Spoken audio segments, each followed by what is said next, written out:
అందరికీ నమస్కారం. ఈరోజు కథ హిట్లర్ ఎపిసోడ్ 2. నాదొక కండిషన్. ఇక స్టోరీలోకి వెళ్తే, విరాట్ నుండి తప్పించుకున్న హాసిని ట్రైన్లో బెంగళూరుకి పారిపోతూ ఉండగా విరాట్ బాడీగార్డ్స్ ట్రైన్ని చేస్ చేసి ఆపేసి, మేడం సార్ మీకోసం వెయిట్ చేస్తున్నారు, పదండి అని అన్నారు. వాళ్ళ వైపు నిస్సహాయంగా చూసిన హాసిని వెళ్ళి కారులో కూర్చుంది. ఆమె కూర్చున్న వెంటనే కారు కదిలింది. అయితే కారులో భయంకరమైన నిశ్శబ్దం వల్ల హాసిని గుండె వేగంగా కొట్టుకుంటూ ఉంది. ఎదురుగా కూర్చొని ఆమె వైపు తీక్షణంగా చూస్తున్న విరాట్, ఎందుకు పారిపోతున్నావు అని సూటిగా ప్రశ్నించాడు. అది మీకు నేను చెప్పాను కదా, నాకు ఈ పెళ్ళి అని తడబడుతున్న హాసిని వైపు విరాట్ కోపంగా చూస్తూ, ఇంకోసారి ఈ మ్యాటర్ని నీ నోటి నుంచి నేను వినాలనుకోవడం లేదు. నన్ను కాదని నా నుంచి దూరం పారిపోతే నీకిష్టమైన వాళ్ళందరినీ క్షణంలో పైకి పంపిస్తాను, అది గుర్తుపెట్టుకో అని బెదిరించాడు విరాట్. అన్నంత పని చేస్తాడని తెలిసిన హాసిని భయంతో బిగుసుకుపోయింది. అతడు ఏం చేస్తాడా అని కంగారుతో ఆమెకు ఊపిరందనట్లుగా ఉంది. విరాట్ సిగరెట్ని క్యాజువల్గా పఫ్ చేస్తూ, నువ్వు నేను గిఫ్ట్ ఇచ్చిన రింగ్ అమ్మేశావు, నువ్వు చేసిన మిస్టేక్కి ఎలాంటి పనిష్మెంట్ ఇవ్వాలి అని గంభీరంగా అడిగాడు. విరాట్ అడిగిన తీరుకి, అతని ఫేస్లో ఉన్న ఎక్స్ప్రెషన్కి బిత్తరపోయిన హాసిని చిన్నగా, నా దగ్గర సిటీ వదిలి వెళ్ళడానికి మనీ లేవు, అందుకని అని దీనచూపులు చూస్తూ చెప్పింది. అందుకని 5 కోట్ల ఖరీదు చేసే రింగ్ను ₹1,00,000 అమ్ముతావా అని విరాట్ కోపంగా అన్నాడు. అది విన్న హాసిని స్టన్ అయిపోయింది. నేను అనుకుంటూనే ఉన్నా, ఆ రింగ్ చూడ్డానికి చాలా కాస్ట్లీగానే ఉంది, కానీ మరీ 5 కోట్లు విలువ చేస్తుందని నేను ఎక్స్పెక్ట్ చేయలేదు. ఆ షాప్ వాడు నన్ను చీట్ చేశాడు, వాడు కానీ నాకు దొరకాలి అని కంగారుగా అంటున్న హాసిని విరాట్ తన వైపు విసుగ్గా చూడడంతో టక్కున నోరు మూసుకుంది. ఐఎమ్ రియలీ సారీ, నేను మీరు ఇచ్చినంత కాస్ట్లీ రింగ్ అని అమ్మాల్సింది కాదు, కానీ నేను మీలాంటి రాయల్ ఫ్యామిలీలో ఉండాల్సిన దాన్ని కాదు, ఆ విషయం మీకు తెలుసు. మరి అలాంటప్పుడు నన్నెందుకు ఇంకా వెళ్ళనివ్వడం లేదు? మనం ఈ రిలేషన్షిప్ని కంటిన్యూ చేస్తే మన ఇద్దరిలో ఎవరూ హ్యాపీగా ఉండరు అని విరాట్ని కన్విన్స్ చేయడానికి ప్రయత్నించింది.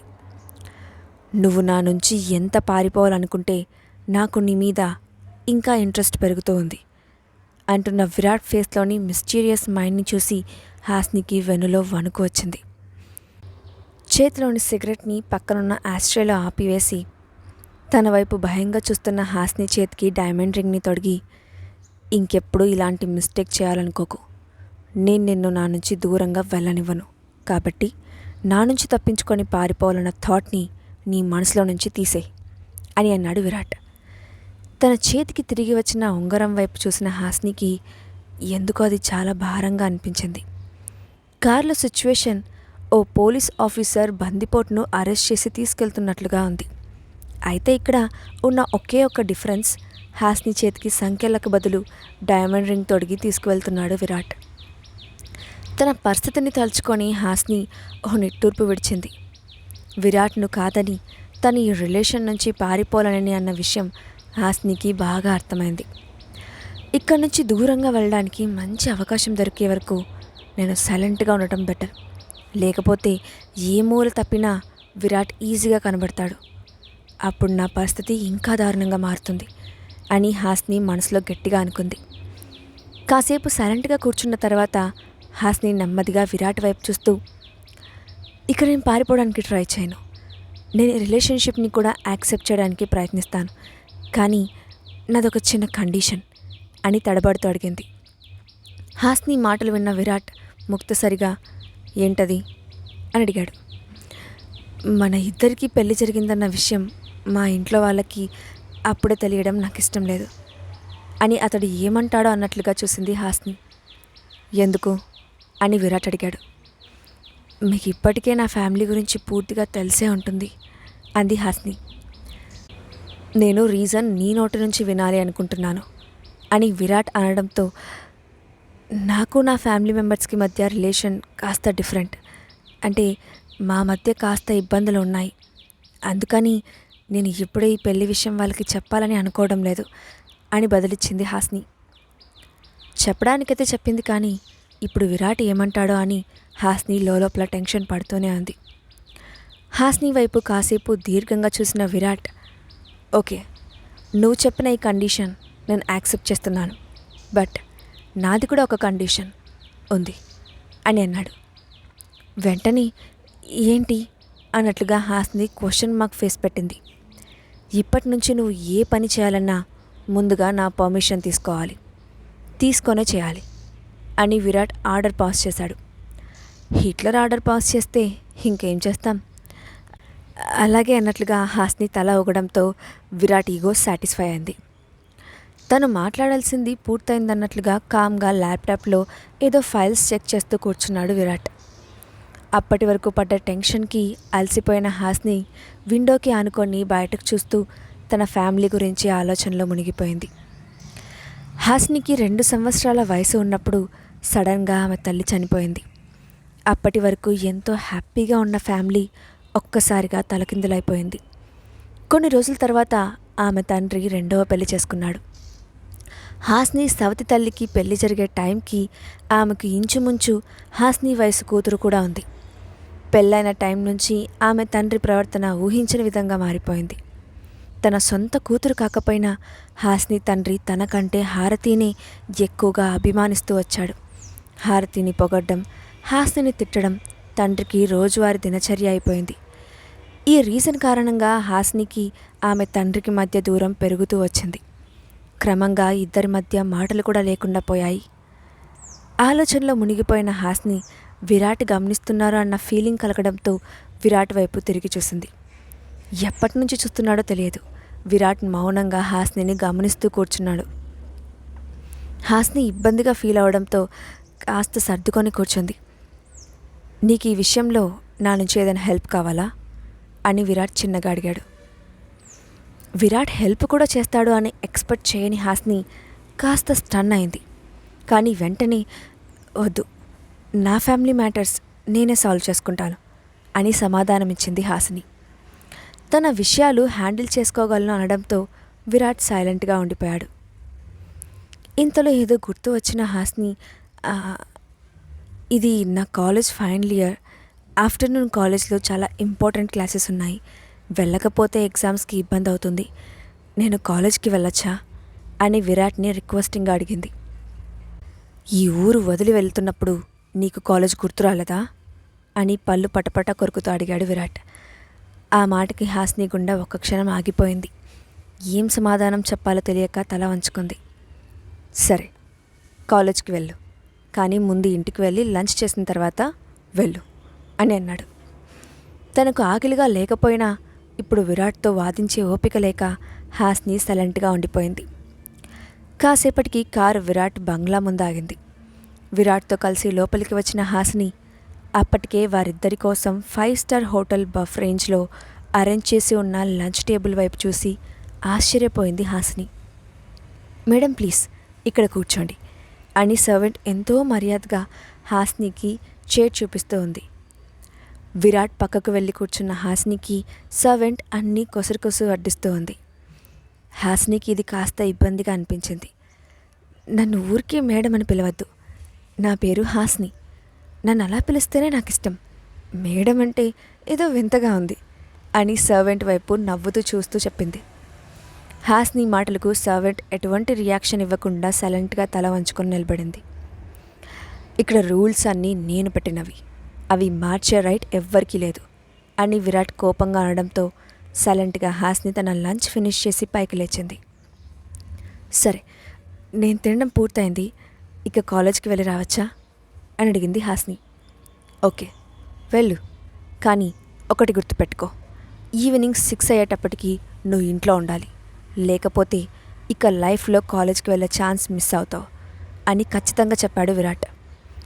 కాదు అంటే అసలు బయటకు కూడా పోనివ్వడు అన్న భయంతో ఓకే అని తలాడించి గబగబా కాలేజ్కి బయలుదేరింది.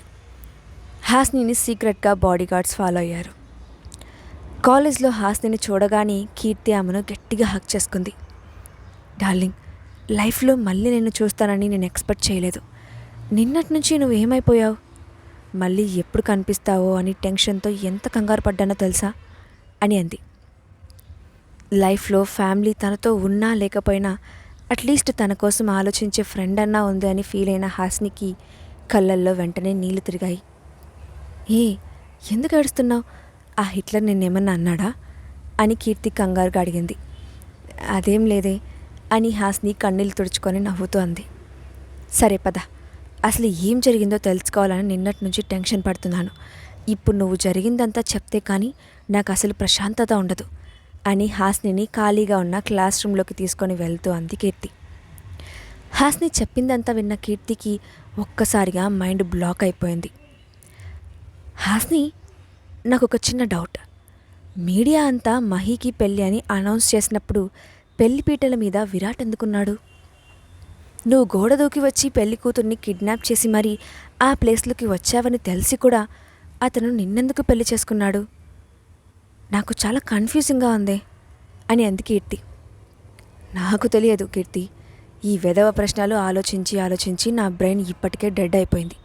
ప్రస్తుతానికి నేను ఏదైతే అది జరగనివ్వని కామ్గా ఉండదలుచుకున్నాను అని చెప్పింది హాస్ని. అంటే నాకేమైనా పిచ్చా? పోయి ఆ హిట్లర్తో లైఫ్ షేర్ చేసుకోవడానికి వీడికన్నా జయలవకుశ సినిమాలో రావణ్ చాలా బెటర్. నేను జస్ట్ మంచి ఆపర్చునిటీ కోసం వెయిట్ చేస్తున్నాను. ఆ తర్వాత ఇక్కడి నుంచి దూరంగా పారిపోతాను అని హాస్ని తన ప్లాన్ గురించి చెప్పింది. నిజంగా నీకు పిచ్చే. విరాట్కున్న ఆస్తికి అధికారానికి ఎలాంటి అమ్మాయిని కావాలనుకుంటే అలాంటి అమ్మాయిని పెళ్లి చేసుకోగలడు. అతని స్టేటస్ని చూసే చాలామంది అమ్మాయిలు అతన్ని పెళ్లి చేసుకోవాలనుకుంటున్నారు. నువ్వు నీ దగ్గరకు వచ్చిన ఆఫర్ని వదులుకొని పారిపోతా అంటావేంటి అని అడిగింది కీర్తి. డబ్బు మాత్రమే చాలనుకునే వాళ్లకు విరాట్ని పెళ్లి చేసుకోవడం ఒక పెద్ద వరం. కానీ నాకు డబ్బు ఒక్కటే కాదు, నా అనుకునే ఒక ఫ్యామిలీ ఉండాలి. మా అమ్మ చనిపోవడంతో నాకు ఫ్యామిలీ అనేదే లేకుండా పోయింది. ఊహ తెలిసినప్పటి నుంచి పెళ్ళయ్యాక నేను, నా హస్బెండ్, నా ఫ్యామిలీ ఎలా ఉండాలన్న ఆలోచనతోనే బతికాను. మహి లాంటి స్మూత్ క్యారెక్టర్ని పెళ్లి చేసుకోవాలనుకున్నాను, కానీ విరాట్ లాంటి వాడిని కాదు అని హాస్ని బాధగా అంది. ఎంతసేపు ఆ మహి అంటావే తప్ప వాడే దగ్గరుండి ఈ పెళ్లి చేశాడన్న విషయం మర్చిపోతున్నావు. నువ్వు ఎక్స్పెక్ట్ చేసినట్టు వాడికి నీ మీద ఇష్టం ఉంటే మండపం దగ్గరకు పరిగెత్తుకు వచ్చి పెళ్ళి ఆపేసేవాడు. ఆ ఈ అని నవ్వుతూ ఫోటో దిగేవాడు కాదు అని కీర్తి కోపంగా అంది. అయినా జరగాల్సిందంతా అయిపోయాక ఇప్పుడు ఎవరి గురించి ఆలోచించే ఓపిక నాకు లేదు. నాకు కావాల్సిందల్లా నా డిగ్రీని నేను ఫినిష్ చేసుకోవడం, నా లైఫ్ని నేను హ్యాపీగా లీడ్ చేసుకోవడం అని అంటున్న హాస్ని వేలుకున్న డైమండ్ రింగ్ని చూసిన కీర్తి, వావ్, హాస్ని ఎంత పెద్ద డైమండ్ రింగ్! విరాట్ ఇచ్చాడా అని హ్యాపీగా అడిగింది. అవును, పెంపుడు కుక్కలకు మెడలో ఓనర్ పట్టీ కట్టినట్టు ఇదిగో నాకు ఈ రింగ్ని ఇచ్చాడు అని విరక్తిగా అంది హాస్ని. నీ మొహం, పెళ్ళైన ఫస్ట్ డేనే ఇంత కాస్ట్లీ రింగ్ ఇచ్చాడంటే కాస్త అతను చెప్పినట్టు వింటే నీకు ఇంకెన్ని గిఫ్ట్లు ఇస్తాడో ఆలోచించవే అని అంది కీర్తి.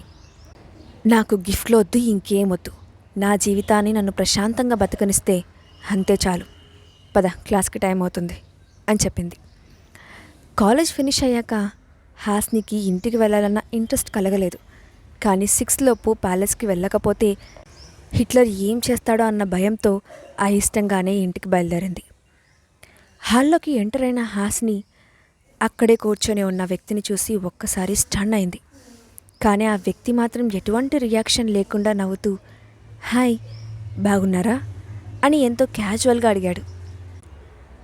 ఇంతకీ హాస్ని హాల్లో చూసి ఆశ్చర్యపోయిన వ్యక్తి ఎవరు? తర్వాత ఏం జరిగింది నెక్స్ట్ పార్ట్లో చూద్దాం. ఈ స్టోరీ అప్డేట్ ఎలా ఉందో కింద కామెంట్ బాక్స్లో మీ ఒపీనియన్ని షేర్ చేయండి. ఇలాంటి మరిన్ని స్టోరీస్ కోసం తప్పకుండా మా ఛానల్ని సబ్స్క్రైబ్ చేసి పెట్టుకోండి. Thanks for watching.